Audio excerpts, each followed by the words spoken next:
Our next topic is angle subtended by an arc of a circle. ठीक है, angle कौन subtend कर रहा है? आर्क सबटेंड कर रही है. कहाँ पे कर रही है? कहीं पे भी कर सकती है, सर्कल पे, सेंटर पे भी कर सकती है, कहीं भी कर सकती है. अब जैसे नीचे ये सर्कल है तो इसमें ए बी जो है, ये वाला पोर्शन जो सर्कमफ्रेंस का पार्ट है उसे आर्क बोलते हैं, है ना. तो ये माइनर आर्क है और ऊपर वाली ए डी सी बी क्या हूँ वो मेजर आर्क है. तो ये जो एंगल सबटेंड करेगी कहीं पे भी, ठीक है, तो उसके हम पढ़ेंगे. जैसे सेंटर पे कर रही है तो ये एंगल बन रहा है, ठीक है, एंगल 1 जिसे कह दें. अगर सपोज कहीं और कर रही है, जैसे यहाँ सर्कल के ऊपर इस पॉइंट पे कर रही है, तो बी पॉइंट से बी से ज्वाइन कर देंगे, तो एंगल 2 जो है सर्कल पे बन रहा है. तो इसको हम जो ओ पे अगर सेंटर पे सबटेंड करें, हम कहेंगे arc is subtending angle at the centre. और इस अगर ई पॉइंट पे कर रही है सर्कल पे कहीं, तो हम कहेंगे angle subtended bye arc at the circle. अब सर्कल पे सबटेंड हो रहा है, ठीक है. और सेम चीज़ हम कॉर्ड के लिए भी बोल सकते हैं. ये ए बी कॉर्ड भी तो है, वो भी तो यही एंगल सबटेंड करेगी, है ना. तो कॉर्ड और आर्क एक ही एंगल सबटेंड करती हैं, इस बात का ध्यान रखना, ठीक है जी. और ये बात आपको देखो उसने नीचे रखी है, उसमें और भी क्लियर हो जाएगी. वो क्या बोल रहा है नीचे, इटैलिक्स लाइन है नीचे, एक मिनट में इसको करता हूँ ऊपर. ये देखो, ये कह रहा है कि if two chords of a circle are equal, तो दो कॉर्ड्स अगर इक्वल हैं, then there corresponding arcs are congruent, and conversely if two arcs are congruent then their corresponding chords are equal. वो कहता है अगर दो आर्क्स इक्वल हैं, यानी ए बी आर्क ए वाली माइनर सी डी के बराबर है आर्क, लिखेंगे कैसे कि ए बी आर्क अगर सी डी माइनर आर्क के बराबर है, तो ये जो कॉर्ड है corresponding chord A B chord है स्ट्रेट लाइन, वो भी बराबर होंगी. और उल्टा भी ट्रू है, अगर कॉर्ड बराबर है तो आर्क बराबर होंगी, और अगर आर्क बराबर है तो कॉर्ड बराबर होगी. आप इसी चीज़ को एंगल के लिए भी कर सकते हैं, ठीक है. अगर ये ए बी कहीं पे भी सेंटर पे सपोज एंगल एक्स वो कर रहा है, और ये डी सी कॉर्ड भी एंगल एक्स कर रही है, तो हमने फर्स्ट में पढ़ा था ना, अगर एंगल इक्वल है तो कॉर्ड्स इक्वल होंगी, और अब कॉर्ड्स इक्वल हैं तो आर्क्स भी इक्वल होंगी. तो हम स्ट्रेट अवे ये भी कह सकते हैं कि अगर एंगल इक्वल है तो आर्क्स भी इक्वल होंगी, या ये कह सकते हैं कि two equal arcs subtend equal angles at centre. तो इक्वल कॉर्ड्स इक्वल आर्क्स एक ही बात है. अब जो नेक्स्ट डायग्राम है सी, उसमें यही बता रहा है कॉन्ग्रुएंट आर्क्स. कॉन्ग्रुएंट आर्क्स क्या होती हैं? जिन आर्क्स की लेंथ इक्वल होती हैं, ठीक है, इस ब्रैकेट में लिखा भी है इसने, और equal arcs of a circle subtend equal angles at the centre. तो इक्वल आर्क्स जो है सेंटर पे इक्वल एंगल डालेंगी. अब जैसे ये पी क्यू है, यहाँ पे हम ए बी इसके बराबर ही अगर आर्क ले लें एक, ठीक है, तो वो भी जो सेंटर पे एंगल बनाएगी वो इक्वल होगा. अभी हमने ऊपर डिस्कस ही किया था ये. तो एंगल 1 एंगल 2 के बराबर होगा, ठीक है. तो इक्वल कॉर्ड्स और इक्वल आर्क्स, इसका मतलब एक ही एंगल इक्वल एंगल सबटेंड करते हैं. इसके बाद है थ्योरम 10.8, बहुत इंपॉर्टेंट थ्योरम है. ये क्या बोलती है?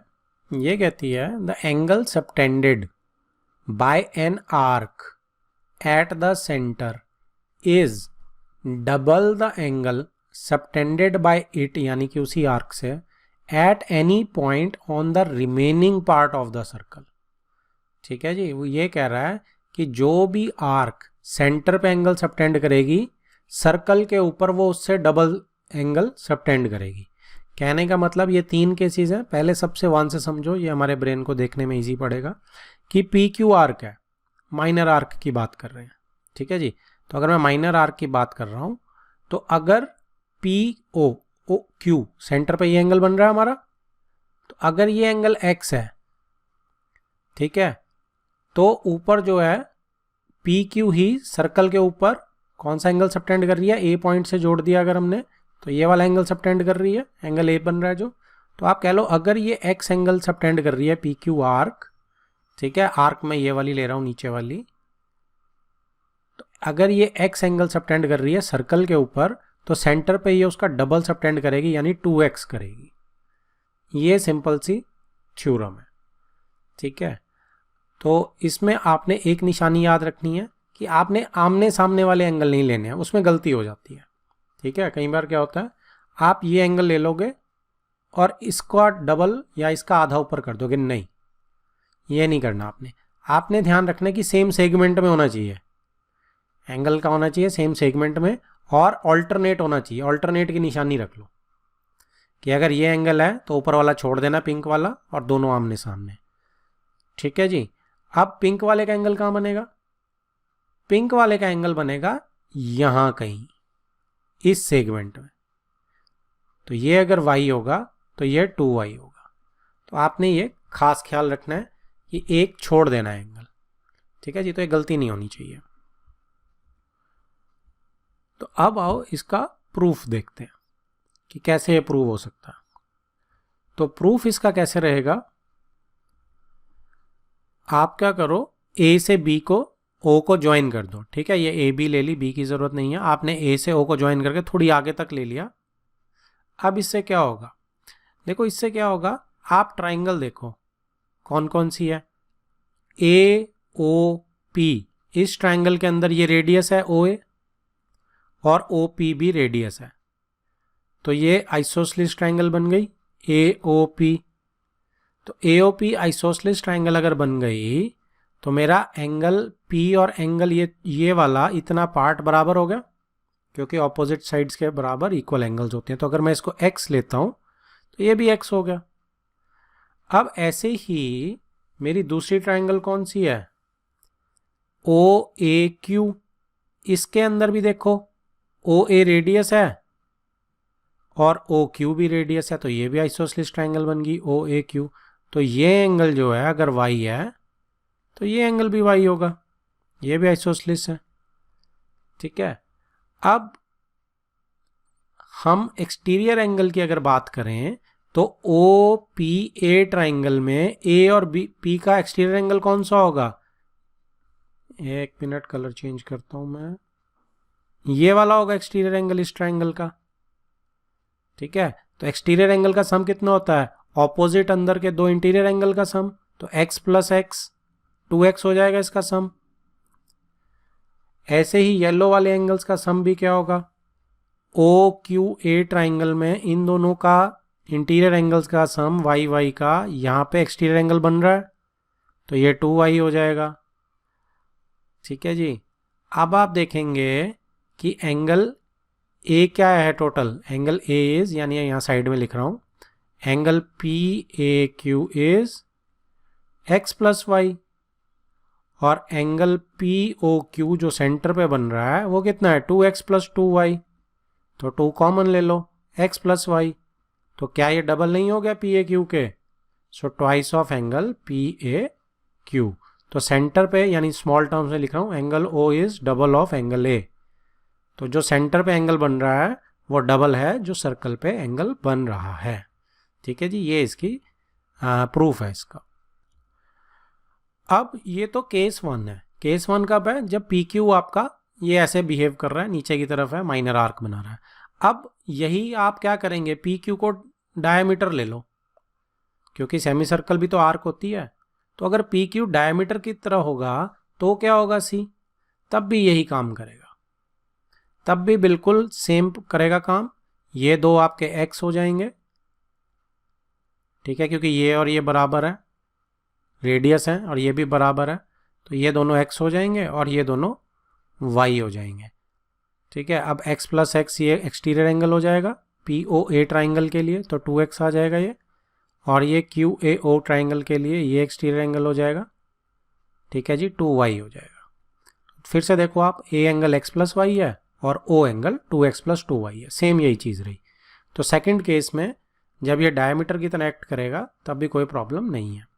इसकी आप आगे जाके एक और वो भी पढ़ेंगे, देखो इसमें बहुत इंपॉर्टेंट है, वेरी इंपॉर्टेंट। क्या है, अब आपको पता है एंगल ओ कितना है, एंगल ओ इज 180 डिग्री, क्योंकि डायमीटर है, स्ट्रेट लाइन है। तो एंगल ए कितना होगा, एंगल पी ए क्यू इसका आधा होगा 90 डिग्री। ये एक अपने आप में थ्योरम और प्रॉपर्टी है जो बहुत मशहूर है। तो इसको हम क्या बोलते हैं, इसको हम आगे आप पढ़ेंगे भी, कि डायामीटर सर्कल के ऊपर कहीं पे भी 90 डिग्री बनाता है। कहीं पे भी ले जाओ इस ए पॉइंट को, सर्कल पे रखो, हमेशा 90 होगा। ये बहुत इंपॉर्टेंट प्रॉपर्टी है। अब थर्ड केस देखो, थर्ड केस में क्या कर रहा है ये, पी क्यू को ये ऊपर ले गया, ठीक है। अब पी क्यू ये मेजर आर्क होगी नीचे वाली, ये वाली मेजर आर्क होगी पी क्यू, ठीक है। माइनर आर्क का ये केस हो गया, सेमी सर्कल वाली आर्क का ये केस हो गया, अब हो गया मेजर आर्क का। अब मेजर आर्क सबसे इंपॉर्टेंट याद रखना, मेजर आर्क कौन सा एंगल बना रही है सेंटर पे। आप लोग गलती करोगे, ये एंगल बना रही है, ये एंगल नहीं बना रही है मेजर आर्क, ये तो फिर से माइनर आर्क नहीं बना रही ऊपर से पी क्यू। तो मेजर आर्क कौन सा एंगल बना रही है, मेजर आर्क आपका, इसको हटा देते हैं हम, और मेजर आर्क आपका एंगल बना रही है जी ये वाला। तो नीचे वाली जो आर्क है पी क्यू मेजर आर्क, वो सेंटर पे ये एंगल बना रही है, ठीक है। तो अब सर्कल पे कौन सा एंगल बना रही है, सर्कल पे वही एंगल बना रही है पी ए क्यू, ठीक है। तो इसका हाफ होगा ऊपर सर्कल पे। प्रूफ सेम रहेगा बिल्कुल, क्योंकि ये रेडियस है और ये रेडियस है पी ए ओ ट्राइंगल में, तो ये दोनों एंगल इक्वल हो जाएंगे एक्स एक्स, और ये भी रेडियस है तो ए ओ क्यू ट्राइंगल में ये वाई वाई हो जाएंगे एंगल, राइट। अब एक्सटीरियर एंगल भी वही रहेगा बिल्कुल, एक ये रहेगा exterior angle x plus X 2x, और एक exterior angle y plus Y 2y ये रहेगा, इतना। दोनों को ऐड करो, पी ए क्यू फिर से आपका x प्लस वाई आ रहा है, और पी ओ क्यू फिर से 2x प्लस 2y आ रहा है, यानी कि इसका डबल, ठीक है। तो तीनों केसेस हमने प्रूव करके दिखा दिए कि माइनर आर्क हो, चाहे सेमी सर्कल हो, चाहे आपका मेजर आर्क हो, ये चीज़ सेम रहती है, ठीक है। लेकिन मैंने आपको ये चीज़ बता दी है कि हमेशा एक चीज़ ध्यान रखनी है, एक तो मोटे तौर पे क्या ध्यान रखना है कि कोई भी आर्क सेंटर पे जो एंगल बनाती है उससे हाफ जो है सर्कल पे बनाती है, या उल्टा कह लो सर्कल पे जो एंगल बनाती है उससे डबल सेंटर पे बनाती है। और दूसरी चीज़ आपने क्या ध्यान रखनी है कि आपने आमने सामने वाले एंगल नहीं लेने हैं बिल्कुल भी, ये बहुत गलती होती है, ठीक है। जैसे ये आपने ए एंगल यहाँ लिया है तो यहाँ वाला मत कंसिडर करना, नीचे वाला, आमने सामने वाले नहीं लेने, ये ध्यान रखना, ठीक है। सेंटर पे एंगल ऑल्टरनेट वाला बन रहा है। चलो जी, this is done now. Now see, ये सारा इसमें प्रूफ दिया हुआ आगे, बिल्कुल जो हमने किया था वही चीज़ है, ठीक है। अब देखो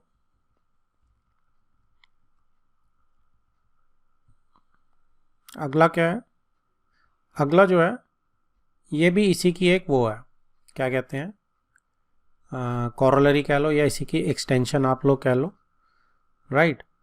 तो इसमें आप देखो थ्योरम 10.9 या नीचे है, ये कह रही है angles in the same segment of a circle are equal. तो सेम सेगमेंट में जो भी एंगल्स बनेंगे वो इक्वल होंगे। जैसे पी क्यू आर्क है, चाहे आर्क बनाए चाहे कॉर्ड बनाए कोई फर्क नहीं पड़ता। अब पी क्यू आर्क जो है सेम सेगमेंट, सेगमेंट क्या होगी, ये बिस्किट सा काट देते हैं हम गुड्डे का, एक ये नीचे माइनर सेगमेंट होगी, ऊपर सारी मेजर सेगमेंट होगी। तो मेजर सेगमेंट में कौन सा एंगल बन रहा है सर्कल के ऊपर, ठीक है, ये बन रहा है एंगल ए और एंगल सी। तो पी ए ओ क्यू और पी सी क्यू, ये एंगल बन रहे हैं दोनों, यानी कि एंगल 1 और एंगल 2। तो वो कह रहा है कि angle 1 is equal to angle 2 होगा हमेशा। तो जो आपकी सेम आर्क है वो हमेशा सेम सेगमेंट में इक्वल सर्कल बनाएगी, ये थ्योरम है। प्रूफ बहुत ही सिंपल है, आप क्या करो, ओ से ज्वाइन कर दो सेंटर से पी क्यू को। अब आप कहोगे कि एंगल ओ कितना होगा, अब पी क्यू आर्क अगर एक्स बना रही है एंगल ए पे, तो यहाँ पे 2x नहीं बनाएगी क्या सेंटर में, अभी हमने थ्योरम पढ़ी थी कि सेंटर पे हमेशा सर्कल से डबल होता है एंगल। यहाँ अब जो सेंटर पे होता है, अब पी क्यू सी भी तो पी क्यू ही बना रही है, तो सेंटर से आधा बनाएगी। तो अगर सेंटर पे 2x बन रहा है तो यहाँ पे फिर से एंगल 2x बन जाएगा, तो दोनों ही x x आगे देखो बराबर है ना। तो इसका मतलब बड़े सिंपल सी एक्सटेंशन है कि आप हमेशा angles in same segment of circle, vocabulary बहुत इंपॉर्टेंट है कि angles in same segment of a circle are equal, और ज्योमेट्रिकली उसका ये मतलब होता है कि पी क्यू आर्क ए और सी एंगल कहीं भी बनाए सर्कल पे वो हमेशा सेम सेगमेंट में ऑफ कोर्स वो इक्वल होंगे।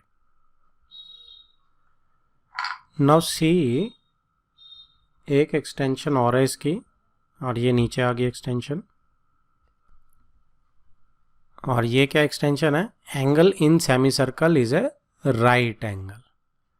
तो सेमी सर्कल में हमेशा राइट एंगल बनता है। तो ये बात हम देख चुके हैं जो सेकंड केस था हमारा, कि सेमी सर्कल में क्या होगा, डायमीटर आएगा हमेशा। तो सेमी सर्कल अगर पी क्यू है तो कहीं पे भी एनीवेयर सर्कल के ऊपर जो भी एंगल बनेगा, सॉरी ये स्ट्रेट लाइन है, तो ये 90 बनेगा हमेशा। क्यों? क्योंकि यहाँ पे हमेशा आपका 180 होगा एंगल।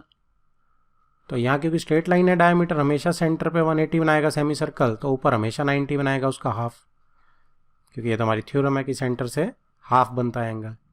ठीक है, तो ये आपका, अच्छा उल्टा भी ट्रू है, अगर ऊपर 90 बन रहा होगा तो इसका मतलब पी क्यू डायमीटर है, पी क्यू को ज्वाइन करेंगे तो सेंटर से पास करेगा। ये भी उल्टा भी यूज़ कर सकते हैं इसे। ठीक है, अगर आपकी पी ए और पी ए क्यू एंगल 90 है तो पी क्यू हमेशा डायमीटर होगा, यानी P Q will always be semi circle. ये भी ट्रू है। नेक्स्ट थ्योरम देखो, नेक्स्ट थ्योरम क्या बोल रही है। नेक्स्ट थ्योरम कह रही है, theorem 10.10, if a line segment joining 2 points subtend equal angles at 2 other points lying on the same side of the line containing the line segment, the 4 points lie on a circle that they are concyclic। ये बहुत ही अच्छी term है concyclic, इसको आपको समझना होगा। तो पहले सिर्फ इसका एक बार समझ लेते हैं क्या बोल रही है, कि एक लाइन सेगमेंट है, ठीक है, वो 2 पॉइंट को ज्वाइन कर रही है। तो एक लाइन सेगमेंट सपोज ऐसे 2 पॉइंट को ज्वाइन कर रही है, A B, subtends equal angles at 2 other points, तो 2 किसी भी पॉइंट पे इक्वल एंगल सबटेंड कर रही है, एक यहाँ पे और एक यहाँ पे। ठीक है, नीचे की तरफ नहीं करी, क्यों नहीं करी मैंने, क्योंकि उसने लिखा आगे lying on the same side of the line, या तो नीचे रहेंगे दोनों या दोनों ऊपर रहेंगे, सेम साइड पे रहेंगे लाइन की। कंटेनिंग द लाइन सेगमेंट, जहाँ पे भी लाइन सेगमेंट है उसकी या तो एक साइड सेम साइड पे रहेंगे, दोनों ऊपर रहेंगे या दोनों नीचे रहेंगे। The 4 points lie on a circle, तो ये जो चारों पॉइंट है ए बी सी डी, इनको सी डी नाम देते हैं, तो ये चारों पॉइंट जो हैं वो एक ही सर्कल पे पड़ेंगे, ये थ्योरम कह रही है जी। ठीक है जी, तो इक्वल हो गए, तो आप देखो ये उसने कहा था कि इक्वल एंगल बन रहे हैं तो सर्कल पे तो पड़ेंगे ही पड़ेंगे। क्यों पड़ेंगे? क्योंकि ए बी क्या है, आर्क नहीं बन गई। अभी हमने ऊपर वाली थ्योरम पढ़ी, वो क्या थी कि ए बी जो है एक आर्क जो है वो सर्कल पे कहीं पे भी सेम एंगल बनाएगी। तो अगर 2 एंगल सेम बन रहे हैं तो एक टाइप से कन्वर्स हो गया उसका। तो कॉनसाइक्लिक मतलब ये चारों पॉइंट एक सर्कल पे पड़ते हैं। कॉनसाइक्लिक की भी डेफिनेशन क्लियर होगी हमें। ठीक है, कि जब चारों पॉइंट्स आपके एक ही सर्कल पे पड़े तो उसे बोलते हैं concyclic, lying on same circle, lying on same circle. तो ये हमें क्लियर होना चाहिए। अब आप इसका प्रूफ देखेंगे अगर, तो उसने A B side line segment ले लिया और 2 एंगल बनाए हैं सी और डी। ठीक है, अब वो कहता है कि मान लेते हैं ये इक्वल मतलब वो कहता है मान लेते हैं ये सर्कल पे नहीं पड़ते, ए बी सी डी एक सर्कल पे नहीं पड़ते, ये मान लेते हैं हम, कॉन्ट्राडिक्शन मेथड इसे बोलते हैं। तो वो कहता है कि चलो मानते हैं कि ए बी ई सी एक सर्कल पे पड़ रहे हैं। ठीक है, ए बी ई सी एक सर्कल पे पड़ रहे हैं। तो अगर ए बी ई सी एक सर्कल पे पड़ेंगे तो ए बी दोनों में सेम एंगल बनाएगी, क्योंकि ये भी एक ही सर्कल है सारा, है ना, क्योंकि angles in same segment equal होते हैं। ये हमने थ्योरम पढ़ी थी अभी पीछे। तो एंगल सी एंगल ई के बराबर होगा कि नहीं होगा? बिल्कुल होगा। अब अगर यही मान लेते हैं कि सपोज ई डैश पे है, या चलो छोड़ो पहले इसी को करते हैं कंप्लीट, तो एंगल सी एंगल ई के बराबर हो जाएगा। तो angle A C B is equal to angle A B. क्यों होगा? एंगल्स इन सेम सेगमेंट आ गए। एंगल्स इन सेम सेगमेंट जो होते हैं वो इक्वल होते हैं, हमने पिछली थ्योरम में देखा था। अब लेकिन गिवन क्या है? गिवन तो है मुझे एंगल सी एंगल डी के बराबर है। तो angle C is given to angle D और angle C is also given to angle E, यानी एंगल ई और एंगल डी भी बराबर हैं। ठीक है, इसका क्या मतलब हुआ कि एंगल ई और एंगल डी भी बराबर है। अब ये तो पॉसिबल है नहीं कि ए बी एक लाइन है और एंगल डी ई बराबर हो एक ही जगह पे। तो जब तक ये सेम पॉइंट नहीं होंगे ऐसा नहीं हो सकता। तो डी और ई जो है बेसिकली सेम पॉइंट ही है, ई कंसाइड्स विद डी। ठीक है, और इसीलिए ये एक सर्कल पे जो ई पड़ रहा था जब ई डी पे आ जाएगा तो दैट मीन्स डी भी उसी सर्कल से पास कर रहा है। इसको बोलते हैं कॉन्ट्राडिक्शन मेथड। ऐसे ही आप शो कर सकते हैं कि अगर ई अंदर ना लेके हम बाहर की तरफ ले लें ई डैश, तो उस पर भी यही हो जाएगा। अगर वो सर्कल से पास कर रहा है तो ई डैश और सी एंगल बराबर हो जाएंगे, जबकि सी एंगल तो डी के साथ बराबर दिया हुआ है। तो इसका मतलब डी और ई भी, ई डैश भी सेम ही पॉइंट है, इसलिए कहीं मर्जी खिसका लो, ए बी वाला पॉइंट वो डी पे ही आएगा। तो इसका मतलब ए बी सी डी जो है कॉन्साइक्लिक हैं, यानी कि एक ही सर्कल पे लाई करते हैं। Next is cyclic quadrilaterals. Cyclic quadrilaterals क्या होते हैं? जब भी मेरे किसी सर्कल के ऊपर 4 पॉइंट्स हैं, जैसे ए बी सी डी, ये चारों पॉइंट्स क्या होते हैं? कॉन्साइक्लिक। कॉन्साइक्लिक क्या होता है? हमने पहले पढ़ा था, जो भी पॉइंट्स एक ही सर्कल के ऊपर पड़ते हैं उन्हें हम कॉन्साइक्लिक बोलते हैं। तो ए बी सी डी जो है वो कॉन्साइक्लिक पॉइंट्स हैं, और इनको जोड़ के अगर एक क्वाड्रिलेटरल बना दी जाए तो उसको बोलते हैं साइक्लिक क्वाड्रिलेटरल, राइट। ये डेफिनेशन आप देख सकते हैं यहाँ पे, a quadrilateral A B C D is called cyclic if all the 4 vertices of it lie on a circle. ठीक है जी, तो चारों पॉइंट्स जो हैं क्वाड्रिलेटरल के अगर सर्कल पे पड़ते हैं तो उसे कौन साइक्लिक क्वाड्रिलेटरल बोलते हैं। Next is theorem 10.11। क्या बोलती है? देखो, the sum of either pair of opposite angles. ठीक है, आइदर पेयर मतलब कि दो हमारे पास जोड़े हैं, उसमें से कोई भी जोड़ा, of opposite angles of a cyclic quadrilateral is 180 degree. यानी कि आपके पास जो ऑपोजिट एंगल्स के दो पेयर हैं, जैसे ए और सी, तो angle A plus angle C, इनका सम जो होगा 180 डिग्री होगा। ऐसे ही और angle B plus angle D है, उनका सम भी 180 डिग्री होगा। ठीक है, ये थ्योरम बोल रही है। अब इसमें इसका प्रूफ जो है बहुत ही सिंपल है। आप इसमें देखो, अगर मेरे पास मैं सेंटर मान लेता हूँ कि ये है सेंटर सर्कल का, और आप इसे ज्वाइन कर दो, तो ये आपने ज्वाइन कर दिया और ये डी से ज्वाइन कर दो। ठीक है, ये सेंटर आ गया आपके पास ओ। तो अगर आप देखेंगे कि बी डी आर्क जो है, जो एंगल यहाँ पे बनाएगी उसका हाफ एंगल ये होगा। ये थ्योरम हमने देखा था कि जो भी आर्क सेंटर पे सर्कल सबटेंड करती है, उससे आधा जो है वो सर्कल के ऊपर सबटेंड करती है, राइट। ऐसे ही आप देखेंगे कि जो बी ऐसे बी सी डी आर्क है, वो बी ए डी आर्क से थी, ये बी सी डी आर्क जो है, ये जो एंगल सबटेंड कर रही है सेंटर पे, इसका आधा यहाँ पे बन रहा है बी ए डी पे। ठीक है, तो ये भी वही चीज़ है कि जो बी सी डी आर्क है जो सेंटर पे सबटेंड करेगी, उसका हाफ जो है वो ए पे सर्कल पे दूसरी साइड सबटेंड करेगी। तो अब आप इसमें क्या कर सकते हैं? आप इसमें बोल सकते हैं, सपोज इसको आप 1 एंगल बोल लेते हैं, इसको आप 2 एंगल बोल देते हैं, राइट। इसको आप 3 एंगल बोल देते हैं, इसको 4 बोल देते हैं। तो आप क्या लिखेंगे?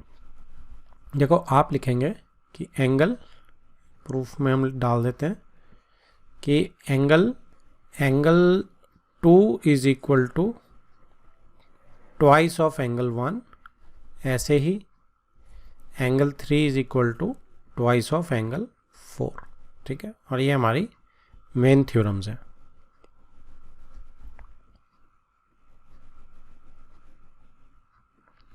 तो इसको अब आप ऐड कर दो। ऐड करने से क्या होगा? प्लस प्लस, तो 2 + 3 is equal to 2 times angle 1 plus 2 times angle 4। 2 को कॉमन ले लेते हैं, एंगल 1 प्लस एंगल 4। अब आप देखेंगे कि 2 + एंगल 3 कितना है? ये तो 2 + एंगल 3 कंप्लीट एंगल है पूरा, इस पॉइंट के अराउंड हो के अराउंड, तो ये 360 डिग्री होता है कंप्लीट एंगल। कंप्लीट एंगल, ठीक है जी। अब जैसे ही ये कंप्लीट एंगल हुआ, तो आप क्या करेंगे? इसको डिवाइड करने इधर भेज दो। 360 divided by 2 is equal to angle 1 plus angle 4। Cancel out होके 180 डिग्री। तो आ गया एंगल 1 प्लस एंगल 4। अब एंगल 1 कितना है? ऑपोजिट एंगल्स है ना, ए और सी आ गए ना। This implies angle A plus angle C is equal to 180 degree. हो गया प्रूव आपके ऑपोजिट एंगल्स का सम। ये बहुत इंपॉर्टेंट प्रॉपर्टी है और ये बहुत जगह यूज़ होगी। साइक्लिक क्वाड्रिलेटरल के आता ही हम एंगल्स की ये प्रॉपर्टी हमेशा ही लगाएंगे ऑलमोस्ट, ठीक है। तो ऐसे ही similarly you can also prove similarly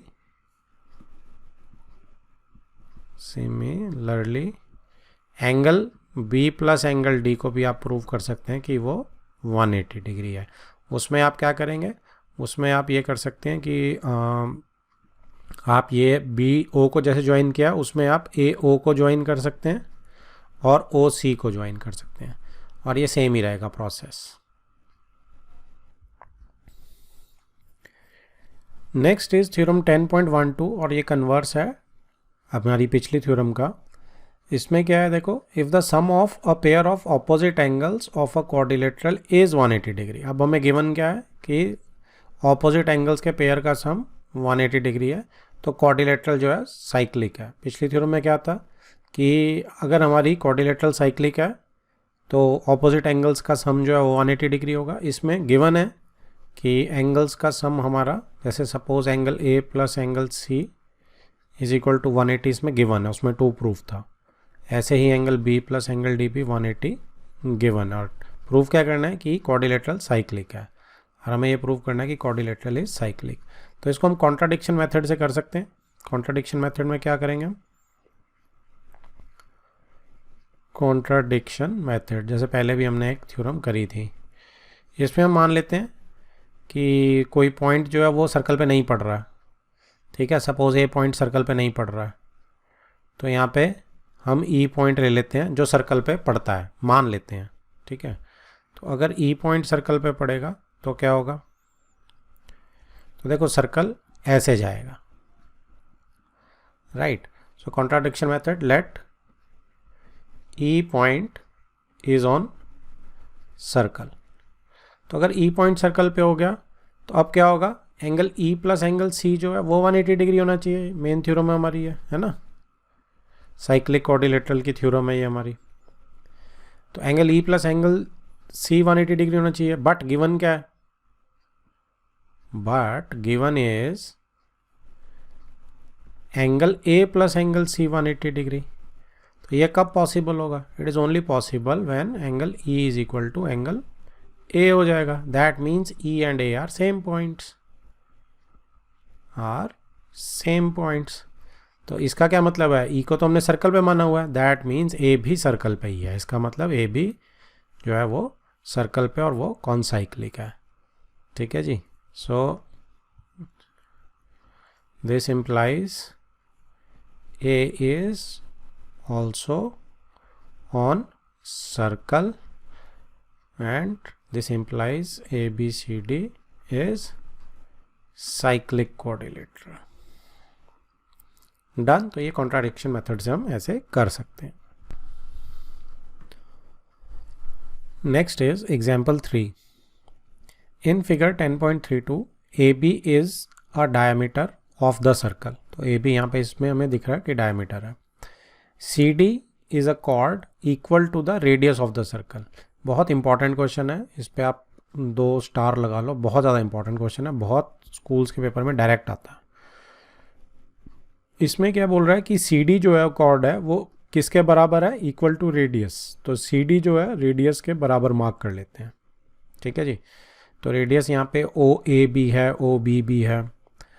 अब इसमें A C and B D when extended intersect at a point E. तो ए सी ठीक है जी, आपने एक्सटेंड कर दी, बी डी आपने एक्सटेंड कर दी, और ई पॉइंट पे इंटरसेक्ट कर रही है। Prove that angle A E B ये जो बनाया हुआ angle, this angle is 60 degree. तो ये 60 डिग्री प्रूव करना है। अब इसमें क्या है कि फिगर गिवन है, अगर फिगर गिवन नहीं आई तो थोड़ा सा याद रख लेना आपने कि आपने ये ज्वाइन करने कंस्ट्रक्शन वाइज ओ सी ओ डी। क्यों करा उसने ऐसा, और सी बी को भी क्यों करा उसने ऐसा, बहुत सिंपल सी चीज़ है, वो थ्योरम लगाना चाहता है, ठीक है। अब मैं क्या करूँगा, इसमें थोड़ा सी खिचड़ी बनेगी, इसलिए मैं सबको क्लियर कर दूंगा पहले। अब सी डी की लेंथ रेडियस के बराबर है, ओ सी भी रेडियस है और ओ डी भी रेडियस है। तो क्या ओ सी डी ट्राइंगल आपको क्या दिख रही है, इक्विलेटरल ट्राइंगल दिख रही है। तो तीनों एंगल कितने हो गए, ये भी 60 हो गया, ये भी 60 हो गया, और ये भी 60 हो गया, ठीक है, क्योंकि इक्विलेटरल ट्राइंगल इस हमें मिल गई है, राइट। अब हमें क्या करना है, देखो अब इसके बाद एंगल मैं इसको हटा रहा हूँ फिलहाल के लिए। इसके बाद आपका एंगल ये जो है सी डी कॉर्ड कौन सा एंगल बना रही है, आपको बड़े ध्यान से देखना है। सी डी कॉर्ड सेंटर पे एंगल बना रही है सी ओ डी, ये वाला एंगल, ठीक है। और सर्कल में कहीं और कहाँ बना रही है, सर्कल में कहीं और बना रही है, देखो यही कॉर्ड से ये जा रहा है, ये गई सी बी और डी बी को ज्वाइन करो तो ये एंगल बना रही है कॉर्ड, ध्यान से देखोगे तो, ठीक है। तो ये सर्कल के ऊपर बन रहा है क्योंकि बी पॉइंट सर्कल के ऊपर है। तो अब हमने पढ़ा हुआ है, क्योंकि ये ब्रेन को देखने में आसान नहीं पड़ता, अगर मैं ये बनाता कि ये कॉर्ड है, ये सेंटर पे बना रही है और ये सर्कल पे बना रही है, तो हम फटाफट दे देते हैं कि अगर ये 60 है तो ये 30 हो जाएगा। सेम चीज़ ये है, ओके। तो अब मैं इसको भी हटा रहा हूँ। तो ये मेरा 60 है, तो anywhere in the circle theorem ये 30 हो जाएगा, ठीक है, बिकॉज दिस इज 60, ये 30 हो जाएगा, राइट। अब आप देखें क्या होगी, थ्योरम तो इसमें आपको पता ही है, ये 10.8 इसने लिख दिया कि कहीं भी सेंटर से आधा बनता है एंगल सर्कल के ऊपर अगर सेम कॉर्ड बना रही है। अब इसके बाद क्या होगा, अब आप देखेंगे कि सेमी सर्कल में हमेशा 90 एंगल बनता है, तो डायमीटर कौन सा है, ए बी, कौन सा एंगल बना रहा है ए बी, देखो ए से सी पे जा रही है सर्कल पे और बी से भी सी पे जा रही जो हमने ज्वाइन कर दी थी, तो ये एंगल 90 मिल जाएगा हमें, ठीक है। ये एंगल अगर 90 मिल जाएगा तो ट्राइंगल ई सी ई बी के अंदर, राइट, ट्राइंगल, मैं ग्रीन से इसको थोड़ा सा वो कर देता हूँ ताकि हमें ब्रेन को दिखे ये, देखो ई सी बी ट्राइंगल में एक एंगल 30 मिल गया। अब ये इधर 90 है तो इस साइड भी 90 होगा ग्रीन का, ठीक है। तो ये 90 आ गया, तो 90 प्लस 30 120, तो कितना बच गया ए एस पी से 60 डिग्री बच गया, ठीक है। 180 minus 90 minus 30 is equal to 60 degree, ठीक है। तो यहाँ पे भी इसने यही किया है कि जो डायमीटर, क्योंकि डायमीटर ए बी सर्कल के ऊपर उससे आधा एंगल बनाएगा ना, अब टोटल 180 है तो उससे आधा 90 बनाता है, ये भी हमने थ्योरम में देखा था, बिकॉज दिस एंगल इज पूरा का पूरा 180 डिग्री, राइट। नीचे का बनाएंगे इनफैक्ट हम, ये वाला एंगल 180 है, डायमीटर बना रहा है, तो पिंक वाला 90 बनेगा ही बनेगा सर्कल पे। इस वाई का जवाब ये है कि डायमीटर सर्कल पे 90 डिग्री का एंगल बनाता है। तो 90 आ गया, तो ये अगर एंगल 1 है तो हमारा एंगल दूसरी साइड का एंगल 2 जो है वो भी 90 आएगा, चाहे लीनियर पेयर लगा लो चाहे कुछ भी लगा लो, ठीक है। ये देखो उसने बोला है B C E angle 180 minus A C B, ठीक है जी। तो ए सी बी 90 है हमारा, माइनस कर दिया, लीनियर पेयर में हो जाएगा। उसके बाद आपका एंगल सी ई बी, तो अब ए एस पी से ही करना है बस आपने, माइनस ए एस पी लगा दो बस, ई सी बी ट्राइंगल में लास्ट में ए एस पी लगा दो, तीनों का सम 180 होना चाहिए, सी डी और ई का, सी बी सॉरी, तो सी बी ई का 180 होगा, तो सी 90 है, बी 30 डिग्री है, ये निकाल चुके हैं हम। तो तीसरा एंगल अपने आप ही क्या आएगा, 180 minus 90 minus 30 that is 60 degree, यही प्रूव करना था। Next is example 4। In figure this A B C D is a cyclic quadrilateral, A B C D जो है वो साइक्लिक क्वाड्रिलेटरल है, in which A C and B D are its diagonal. तो यहाँ पे देख रहे हैं कि ए सी और बी डी इसके डायगनल्स हैं और A B C D cyclic quadrilateral है जो कि सर्कल पे पड़ रही है। If angle D B C is 55 degree, तो डी बी सी ये वाला एंगल हो गया जी, ये 55 डिग्री है। Angle B A C is 45 degree, angle B A C जो है आपका वो 45 डिग्री है, बी ए सी ये वाला, ठीक है। फाइंड बी सी डी, आपको कौन सा एंगल फाइंड आउट करना है, आपको एंगल बी सी डी ये पूरा एंगल फाइंड आउट करना है, राइट। तो ये देखिए कैसे होगा, ये आप सी डी कॉर्ड पे फोकस करें, सी डी कॉर्ड येलो वाला एंगल 55 बना रही है सर्कल के ऊपर, ठीक है। सी डी कॉर्ड ही दूसरा एंगल कौन सा बना रही है सर्कल के ऊपर, ए एंगल बना रही है, तो एंगल इन सेम सेगमेंट नहीं हो गए क्या ये? तो सेम सेगमेंट में तो एंगल बराबर होते हैं, ये हमने थ्योरम पढ़ी है, क्योंकि दोनों एंगल सी डी कॉर्ड ही बना रही है। अब ऐसे ही आप बी सी कॉर्ड पे फोकस करें। बी सी कॉर्ड पहला एंगल कौन सा बना रही है सर्कल पे? एंगल ए 45, और दूसरा एंगल कौन सा बना रही है B C chord? Angle D, तो ये भी 45 हो जाएगा, राइट। तो ऐसे हमारे दोनों एंगल्स हमें मिल जाएंगे। अब देखो, अच्छा इस येलो वाले 55 की तो ज़रूरत ही नहीं पड़ी। क्यों नहीं पड़ी? क्योंकि देखो आप ट्राइंगल कोई सी देख लो, ये देख लो बी डी सी ट्राइंगल में, बी डी सी ट्राइंगल में आपको दो एंगल मिल चुके हैं। 55 पहले से पता है, 45 हमने निकाल लिया है, तो इन दोनों तीसरा एंगल तो हमें मिल ही जाएगा फिर ASP से। तो 55 + 45 100 आ गया, 180 में से 100 माइनस कर देंगे, 80 डिग्री आ जाएगा ये मेरा एंगल, ठीक है। तो यहाँ पे यही हुआ, हमने पहले 55 भी निकाल लिया। अच्छा इसने कोई और से निकाला है, ठीक है, एंगल DBC हमने 45 से निकाल लिया, इसने 55 से निकाला, बात वही है, ठीक है जी। ये 100 निकाल लिया और ASP में से उसने 80 डिग्री माइनस कर दिया, उस 180 में से 100 माइनस कर दिया, तो 80 आपका आंसर आ गया एंगल C का। आप इसको दूसरे तरीके से भी कर सकते हैं, ठीक है। आपको ये एंगल A जो है 55 और 45 मिल गया, तो इन दोनों को ऐड कर लो, ये 100 डिग्री हो गया। अब साइक्लिक कोऑर्डिनेटर की थ्योरम क्या कहती है कि A + C ऑपोजिट एंगल जो होते हैं वो भी क्या होते हैं आपके 180 डिग्री होता है उनका सम। तो ये वाले angle A + angle C = 180 degree, ठीक है। Opposite angles of cyclic coordinator ऐसे भी कर सकते हो आप, इससे आ जाएगा आपका। तो आपने माइनस करना है 180 में से, क्योंकि DAB 100 है, तो C आपका निकल आएगा 180 - 180। चाहे आप ASP से करें, चाहे आप साइक्लिक कोऑर्डिनेटर वाले से करें, दोनों से आपका आंसर आ रहा है। Next is example 5। 2 circles intersect at 2 points A and B। तो 2 सर्कल्स हैं हमारे पास, हम देख सकते हैं, ठीक है जी, और वो A और B पॉइंट पे इंटरसेक्ट कर रहे हैं आपस में, ठीक है। AD and AC are diameters. AD भी डायमीटर है, मतलब सेंटर से होके जा रहा है, और AC भी डायमीटर है, इस सर्कल के सेंटर से होके जा रहा है, right. Okay, prove that B lies on the line segment DC। वो कह रहा है कि प्रूव करो B जो है DC लाइन सेगमेंट पे पड़ता है, मतलब DC स्ट्रेट लाइन है, ये प्रूव करनी है। तो इसमें क्या है, इसमें आप देखो A से B को ज्वाइन कर दो, स्टैंडर्ड ही ऑलमोस्ट एक क्वेश्चन ना।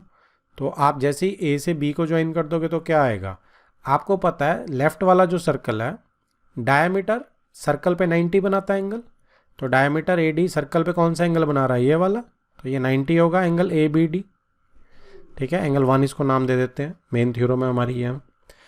इसके बाद आप सेकंड सर्कल देखिए, उसमें AC डायमीटर ये भी 90 बनाएगा सर्कल पे, तो कौन सा एंगल बना रहा है, ये वाला एंगल बना रहा है, एंगल ABC, इसको 2 बोल देते हैं। अब ये दोनों तो 90 90 बना रहे हैं, दोनों को ऐड करेंगे तो कितना होगा, 180 आ जाएगा। तो ये यहाँ पे देखो ABT, ये एंगल 1 है, ये एंगल 2 है, दोनों 90 है, एंगल इन सेमी सर्कल, ठीक है जी। दोनों को आपने ऐड किया एंगल 1 + एंगल 2 को, तो 90 + 90 180 है। 180 अगर एंगल बन गया है, दैट मीन्स ये स्ट्रेट लाइन है ना DBC, so therefore DBC is a line. तो B जो है लाइन सेगमेंट DC पे ही लाई करेगा, तो सीधी लाइन है ये। Done. Next is example 6। Prove that the quadrilateral formed if possible by the internal angle bisectors of quadrilateral is cyclic. बहुत अच्छा क्वेश्चन है, इंपॉर्टेंट क्वेश्चन है। क्या कह रहा है ये, प्रूव दैट क्वाड्रिलेटरल फॉर्म्ड, जो क्वाड्रिलेटरल बन रही है, इफ पॉसिबल अगर बन सकती है, by the internal angle bisectors, internal angle के बाइसेक्टर्स से किसी भी क्वाड्रिलेटरल के, of any quadrilateral is cyclic. कहने का मतलब ये जो बाहर क्वाड्रिलेटरल दिया है, इसके अगर मैं एंगल बाइसेक्टर्स को, चारों एंगल्स के बाइसेक्टर्स को ज्वाइन करता हूँ, तो EFGH जो क्वाड्रिलेटरल अंदर बन रही है छोटी सी, ये भी साइक्लिक होगी, ये प्रूव करना है। तो साइक्लिक के लिए क्या है मेन कंडीशन की, ऑपोजिट एंगल्स का सम 180 होना चाहिए, बस ये प्रूव करना है हमने।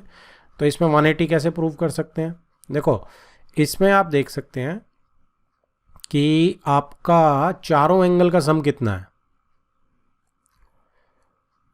चारों एंगल का सम 360 डिग्री है, राइट।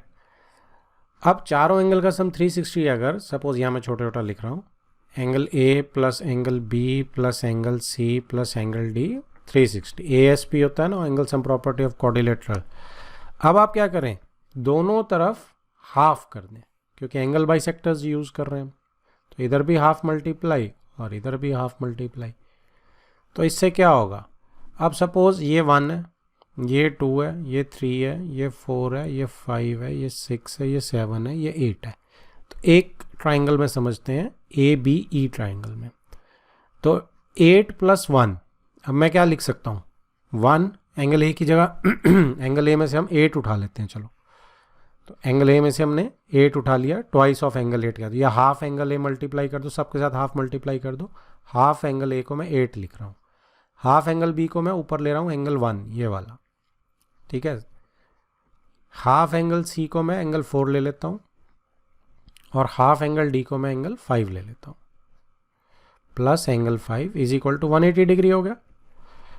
अब 1 + 8 का एक्सटीरियर एंगल कौन सा बन रहा है, ध्यान दो अगर, तो 1 + 8 का एक्सटीरियर एंगल बन रहा है ये वाला, ठीक है। इसको अगर मैं थोड़ा सा बड़ा करके आपको दिखाऊं, अगर ये EFGH ऐसे है, ये EFGH, तो आपका जो एंगल है ना, वो एक्सटीरियर एंगल ये वाला बन रहा है।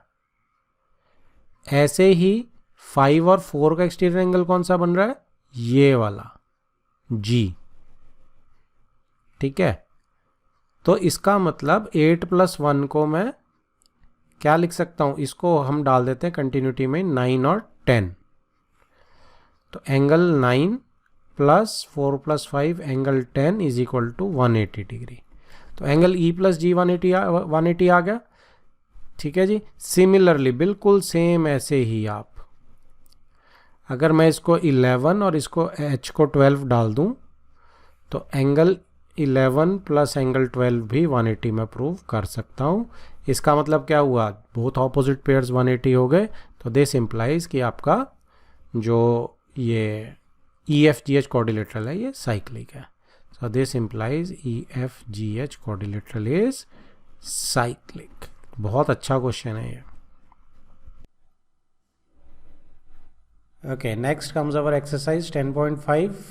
First question, in figure 10.36 ABC are 3 points on a circle with center O, देख सकते हैं हम यहाँ पे, such that angle BOC is 30 दिया हुआ है हमें, and angle AOB 60, वो भी मार्क्ड है यहाँ। If D is a point on the circle other than the arc ABC, तो D point ABC arc के दूसरी तरफ है, find ADC, ये एंगल हमने फाइंड आउट करना है। तो ये तो बड़ा ही सिंपल सा क्वेश्चन है, आप इन दोनों एंगल्स को ऐड करो, 90 डिग्री आ गया। तो ये जो आर्क AC सेंटर पे जो एंगल बनाएगी, उसका हाफ एंगल जो है एंगल D पे बनाएगी, तो ये एंगल 45 डिग्रीज हो जाएगा। इसमें बस ये प्रॉपर्टी लिख देना, क्वेश्चन इज डन। तो इसमें आप रीजन लिख देना, बस रीजन क्या है, angle subtended at circle is half the angle subtended at center by an arc. Done. Next is question number 2. A chord of circle is equal to the radius of the circle. Find the angle subtended by the chord at the point on the minor arc and also at the point in the major arc. वो कह रहा है एक circle है, इस पे एक cord है, वो क्या कर रही है, वो रेडियस के इक्वल है। तो बेसिकली ये तीनों बराबर होगी, सारी रेडियस होगी। अब वो कहता है कि हमें क्या करना है, find the angle subtended by the chord. Chord क्या एंगल सबटेंड कर रही है, at a point on the minor arc. Minor arc ये नीचे वाली है, ये वाली, तो इस पे कहीं सपोज ये एंगल बना रही है, ठीक है जी। And also at a point on the major arc, और मेजर आर्क के ऊपर भी जो एंगल बना रही है वो भी हमें बताना है। तो देखो इसमें ये एंगल 60 डिग्री का आ जाएगा बिकॉज ओ ए बी अगर लेता हूँ इक्विलेटरल ट्राइंगल बन गया. So O A B is equilateral triangle क्योंकि सारी साइड्स बराबर है. O A is equal to A B is equal to O B.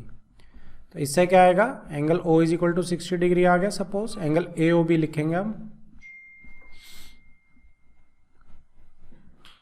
तो उसके बाद ये एंगल जो है इसका हाफ हो जाएगा क्योंकि ए बी कॉर्ड सेंटर पर जो एंगल बनाती है उसे हाफ बनाएगी, तो 30 डिग्री हो जाएगा. सो इस पॉइंट को सी ले लेते हैं. So angle A C B is equal to 30 degree, reason वही पीछे वाला. ठीक है जी. और ये एंगल कितना होगा, अब ये एंगल आप साइक्लिक क्वाड्रिलेटरल बन रही है ए बी सी डी ले लो इसे. तो साइक्लिक क्वाड्रिलेटरल में ऑपोजिट एंगल्स जो होते हैं 180 डिग्री होते हैं. तो एंगल डी जो है वो कितना आ जाएगा, 150 आ जाएगा. ठीक है. So angle C plus angle D is equal to 180 degree. Cyclic quadrilateral की प्रॉपर्टीज है. ऑपोजिट एंगल का सम जो होता है 180 होता है. ये 30 आ गया प्लस डी 180, डी आपका 150 आ गया. एक और तरीके से चेक कर सकते हो. और किससे चेक कर सकते हो, आपको पता है इसका रिफ्लेक्स एंगल पीछे का कितना होगा, 300. तो उसका हाफ बनेगा ना अब ये, क्योंकि कॉर्ड ए बी जो है इस वाले एंगल, ये भी तो अल्टरनेट हो गए ना एंगल्स. तो ये आपका इसका हाफ बनेगा, जैसे 60 से 30 बना रहा था ये, राइट. तो उससे भी 150 ही आ रहा. लेकिन दिस वन साइक्लिक कोऑर्डिनेट से ज़्यादा ईजी है.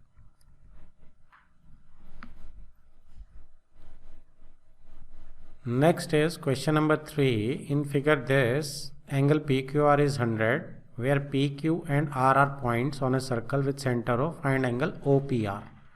OPR ये वाला एंगल ढूंढना हमने.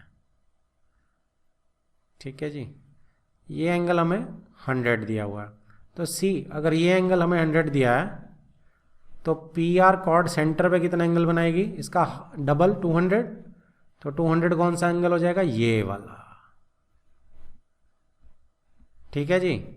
तो अगर ये एंगल 200 हो गया मेरा, तो अब मेरा कौन सा एंगल होगा, अंदर वाला रिफ्लेक्स एंगल से क्या निकल जाएगा, इसको एंगल 1 बोल देते हैं, इसको एंगल 2 बोल देते हैं. So angle 1 is equal to 200, angle 2 is equal to 360 minus angle 1, reflex angle है क्योंकि. ठीक है. तो ये आपका हो जाएगा 360 माइनस 100, 200 सॉरी.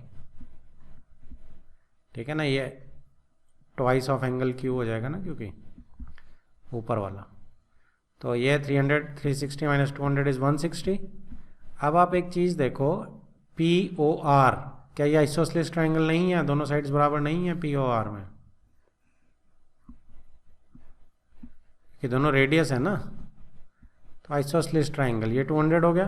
अगर इसको मैं x मान लूँ, इसको भी x मान लूँ, तो क्या होगा, triangle P O R is isosceles. So x plus x plus 200 is equal to, 200 नहीं सॉरी 160, 200 गलत लिख दिया मैंने, 160 निकला. तो 160 हेयर ऑल्सो इट इज 160. तो 180 हो गया. तो x प्लस एक्स 2x कितना हो गया, 20 डिग्री. x कितना आ गया, 10 डिग्री. सो आपसे क्या मांगा था, OPR. OPR is 10 degree. Answer is 10 degree. Next is question 4. In figure 10.38 angle ABC is 69 degree, angle ACB is 31 degree. Find angle BDC. So ABC is 69 degree, ACB is 31 degree.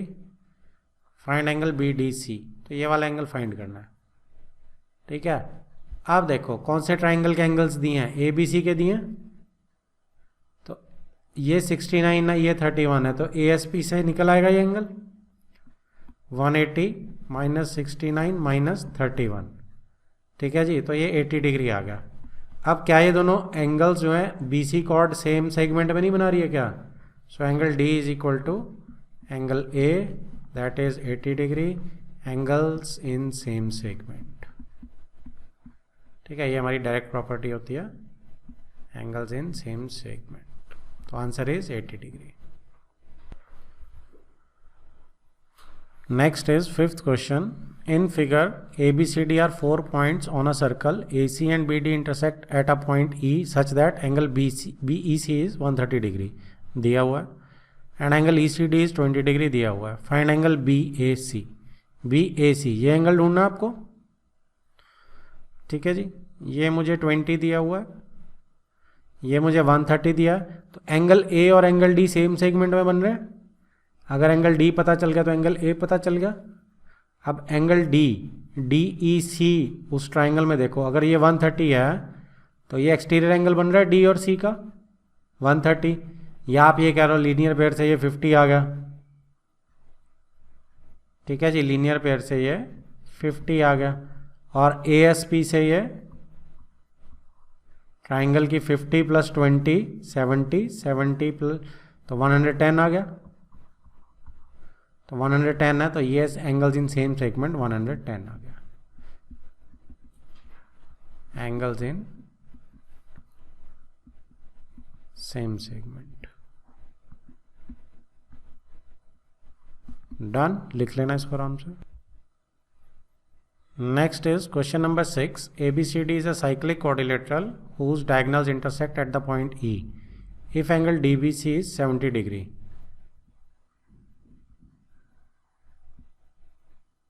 ABCD को एक cyclic quadrilateral लेते हैं.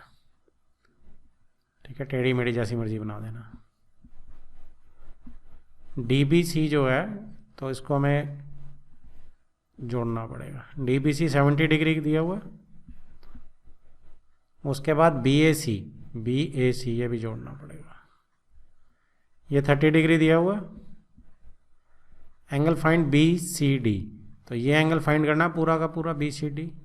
Further AB, पहले तो BCD find करना फिर पढ़ेंगे question, ऐसे ही पढ़ेंगे लाइन में. तो BCD ये एंगल मुझे फाइंड करना है. अब नाउ सी, एंगल A और एंगल D बराबर है, सेम सेगमेंट में एंगल है. अगर मैं BC कॉर्ड से देख रहा हूँ या BC आर्क से, एक एंगल ये बन रहा है और वही BC आर्क एक एंगल ये बना रही है D पे. तो ये भी कितना हो जाएगा 30 डिग्री. ठीक है जी, angle BDC is 30 degree. Angle in same segment by chord BC. ठीक है जी, अब ये 30 हो गया. अब BCD ट्राइंगल में ASP लग गई, दो एंगल मेरे 70 30 मिल गए. तो एंगल C कितना आ गया आपका 180 माइनस करेंगे 100, 80 आ गया. So angle B plus angle C plus angle D is 180. ठीक है जी, ASP लग गई ट्राइंगल BCD में. तो यहाँ से आपका एंगल C जो है वो 180 माइनस 100 आ गया, 70 प्लस 30 80 डिग्री. नेक्स्ट जो है वो कह रहा है if AB is equal to BC, AB जो है BC के बराबर कर दो. फाइंड ECD, तो E एंगल E कौन सा पॉइंट था, whose diagonals intersect at E, diagonals intersect E पे कर रहे हैं. फाइंड ECD, तो ये वाला एंगल निकालना है. ठीक है, तो ये दोनों अगर बराबर हैं तो हमें क्या मिल रहा है, आइसोसेलेस ट्राइंगल मिल रही है. तो ये एंगल 30 डिग्री हो जाएगा. Triangle ABC is isosceles. AB is equal to BC डालते हैं जब हम, तो यहाँ से एंगल, इसको अगर मैं 1 बोल दूं, angle 1 is equal to angle 2 30 degree. Right, तो एंगल C पूरा कितना है, अगर इसको 3 बोल देते हैं, एंगल C पूरा एंगल 1 प्लस एंगल 3 है. सो एंगल 1 30 डिग्री हो गया. 3 निकालना है और टोटल BCD तो हम निकाल ही चुके हैं 80. तो angle 3 is 50 degree.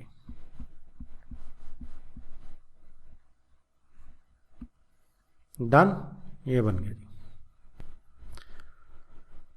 Next is 7th question. If the diagonals of cyclic quadrilateral are diameters of the circle. वो कह रहा है कि मेरे पास एक साइक्लिक क्वाड्रिलेटरल है, इसके जो डायमीटर्स हैं वो इसके जो डायगोनल्स हैं वो डायमीटर्स हैं. ठीक है जी। अगर डायगोनल्स डायमीटर है तो सेंटर ये होगा, ऑब्वियस सी बात है। तो through the vertices of the quadrilateral, ठीक है, तो वर्टिसेस जो है क्वाड्रिलेटरल पे वो डायमीटर है, पूरे का पूरे ये डायमीटर है। Prove that it is a rectangle, rectangle prove करने हैं आपने, तो ये काफ़ी आसान है। देखो डायमीटर जो होता है सर्कल पे कितने एंगल बनाता है, 90 बनाता है कि नहीं बनाता है। इधर से ये अगर ए बी सी डी है तो एंगल बी 90 हो जाएगा, ए सी डायगोनल बी पे 90 बनाएगा। ऐसे ही ए सी इधर भी 90 बनाएगा क्योंकि वो भी सर्कल पे सेमी सर्कल में एंगल है।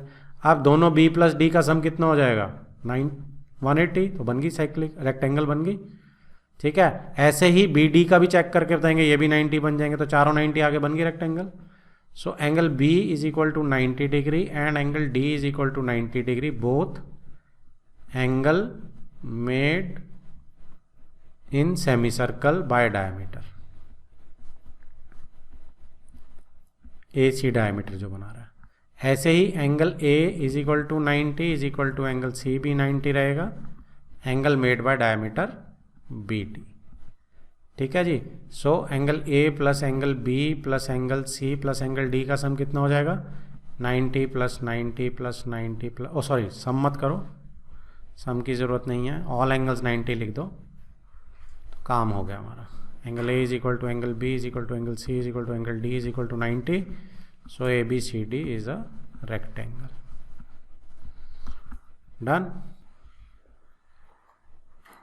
Next is question number 8. If the non-parallel sides of trapezium are equal, prove that it is cyclic. So trapezium दिया हुआ है, cyclic प्रूव करना तो मैं पहले ही बना लेता हूँ, वैसे ज़रूरत नहीं है, छोड़ो। हम trapezium लेते हैं, नॉन पैरेलल साइड्स इक्वल हैं, मतलब ये नॉन पैरेलल साइड्स हैं, ये इक्वल होगी क्योंकि ये तो पैरेलल साइड्स हैं, तो प्रूव करना है कि ये साइक्लिक है। ठीक है जी। अब नॉन पैरेलल साइड्स की प्रॉपर्टी होती है, क्या होती है कि ये एंगल जो है इसके बराबर होता है, राइट, और ये वाला एंगल इसके बराबर होता है। ये हमने एक एक्सरसाइज में पूरा करा था, ठीक है, आपको याद होगा, ऐसे लेके और काट के, तो ये आप उसमें देख सकते हैं क्वाड्रिलेटरल चैप्टर में। तो इससे क्या हो जाएगा, अब चारों एंगल का सम कितना हो जाएगा x plus y plus y, ठीक है, ये आपका हो जाएगा 360 degree. So 2x plus 2y 360 degree, 2 common x plus y 360 degree, x plus y 180 degree. तो x plus y opposite angles हो गए, इन दोनों का सम 180 हो गया, होगी cyclic proof. So this implies quadrilateral is cyclic. Done. और ये आपकी, ये हमने जो लिया है ऑल एंगल्स ये हैं, ये आइसोसेलेस ट्रेपेजियम से लिया, आइसोसेलेस ट्रेपेजियम की ये प्रॉपर्टीज होती हैं, आप लिख सकते हैं direct. Next is 9th question. 2 circles intersect at 2 points B and C. ठीक है जी, 2 सर्कल्स इन बी और सी पॉइंट पर इंटरसेक्ट कर रहे हैं। Through B 2 line segments A B D and P B Q R drawn. A B D and P B Q, देखो ये line बन रही है P B Q, to intersects the circles at A, D, P and Q respectively. Prove that angle ACP, ये वाला angle, is equal to QCD। तो ये सिर्फ देखने में वो लग रही है आपको, देखो ये AC एंगल कौन सी कॉर्ड आर्क बना रही है, AP बना रही है, अगर मैं ज्वाइन कर दूं कॉर्ड होगी। तो दूसरा एंगल कौन सा बना रही है, एंगल B नहीं बना रही क्या। ठीक है, तो AP कॉर्ड एंगल C बना रही है, एंगल B बना रही है, इक्वल हो गए सेम सेगमेंट में। अब एंगल B और एंगल ये वाला वर्टिकल ऑपोजिट हो गया एंगल की नहीं, 1 2 के बराबर हो गया, 2 वर्टिकली ऑपोजिट 3 के बराबर हो गया। अब DQ जो कॉर्ड है वो एंगल 3 बना रही है, और क्या वो एंगल 4 नहीं बना रही, वो भी बना रही है, तो 3 4 के बराबर हो गया। तो 1 2 के बराबर, 2 3 के बराबर, 3 4 के बराबर, तो 1 4 के बराबर आ गया, यही प्रूव करना था। So angle 1 is equal to angle 2 क्यों है, एंगल्स, ठीक है, इन सेम सेगमेंट है, ठीक है, बाय कॉर्ड AP या आर्क AP। फिर angle 2 is equal to angle 3 है, वर्टिकली ऑपोजिट एंगल्स। फिर angle 3 is equal to angle 4 है, वही angles in same segment by chord DQ। अब देखो 1 से 2 से 3 आ गया, this implies angle 1 is equal to angle 4, यही प्रूव करना था। Next is question number 10, if circles are drawn taking 2 sides of a triangle as diameters, prove that the point of intersection of these circles lie on the third side. कहता है कि अगर एक triangle ले लेते हैं, इस ट्राइंगल के दोनों उसको डायमीटर मान लेते हैं, 2 साइड्स को। तो एक सर्कल सपोज ऐसे आ गया और दूसरा सर्कल जो है वो इसको डायमीटर मान लेते हैं, तो ऐसे आ गया। ठीक है, वो कहता है ABC ट्राइंगल अगर है तो ये O और O' सेंटर ले लेते हैं, तो डायमीटर्स है। तो वो कहता है कि जहाँ पे मेरा पॉइंट ऑफ इंटरसेक्शन है दोनों सर्कल का, वो थर्ड साइड पे लाई करेगा, मतलब ये थर्ड साइड पे लाई करेगा ये। ठीक है जी, तो अब आप करो कि A और D को ज्वाइन कर दो। लेट अस ज्वाइन A और D। अब ये एंगल 1 ले लो, ये एंगल 2 ले लो। तो अब डायमीटर तो 90 बनाएगा ना सर्कल पे, येलो सर्कल के ऊपर बन रहा है ना। So angle 1 is equal to 90 made by diameter on circle, made by diameter AB on circle. ऐसे ही एंगल 2 इज इक्वल टू 90 है, मेड बाय डाया, कौन सा डाया बना रहा है, AC ऑन सर्कल, पिंक वाले सर्कल पे बना रहा है। ठीक है, तो अब एंगल 1 प्लस एंगल 2 कितना हो गया, 90 प्लस 90 180 डिग्री। तो 180 तो स्ट्रेट लाइन बनाती है, तो दैट दिस इंप्लाइज कि BDC इज स्ट्रेट लाइन। और BC स्ट्रेट लाइन आ गई तो BC तो थर्ड साइड ही है, BC इज थर्ड साइड। हो गया प्रूफ जी, उसी पे पढ़ रहा है D पॉइंट आपका।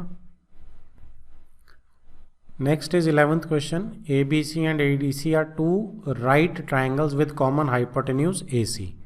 तो कॉमन हाइपोटेन्यूज AC ड्रॉ कर लेते हैं पहले।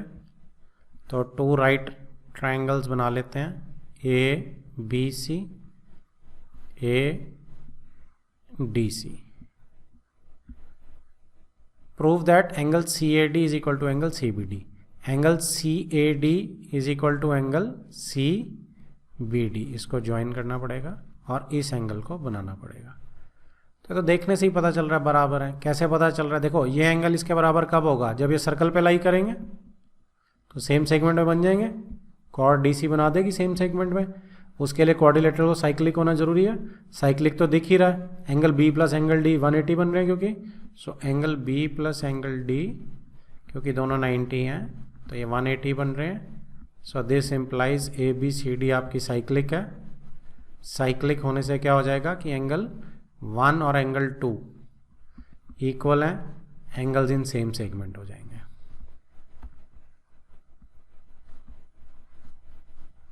ठीक है, बाय कॉर्ड DC।